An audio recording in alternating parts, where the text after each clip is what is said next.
On a commencé avec un morceau de papier, avec une rêve qu'un jour il va y avoir un quartier ici, et avec des commerces de coin, avec des parcs, et quand je suis sur la rue principale, sur la rue commerciale, et on voit des gens qui sortent de le yoga, ou qui prennent un café, ou qui sont sur la terrasse de les enfants terribles au bord de l'eau, prend un verre, c'est vraiment une fierté pour nous. Quand on voit les gens utiliser le quartier comme on a prévu, on a travaillé avec James Chung, qui est un grand architecte en Vancouver, et aussi avec le boîte Sasaki en Boston, qui est une des meilleures en planification urbaine au monde.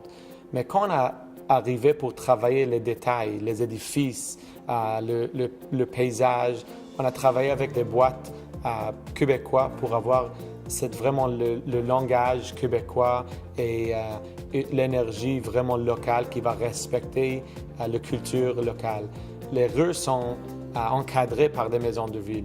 C'est important essentiellement pour deux différentes raisons. Une, quand on veut une diversité de population. On a besoin de jeunes familles, mais aussi des professionnels. C'est ça où un quartier est créé. Ce n'est pas juste des édifices, mais si on veut avoir vraiment un quartier, on doit avoir une diversité des types d'habitation pour une diversité de population. On a décidé qu'on ne veut pas des franchises ou des grandes boîtes. On veut des places où le propriétaire va être présent. On a choisi des propriétaires qui comprennent la vision d'une vie de quartier. Les espaces publics sont plantés avec les plantes locales qui prennent moins de l'eau, moins de pesticides. C'est-à-dire que les rues sont préparées pour une expérience piéton et vélo.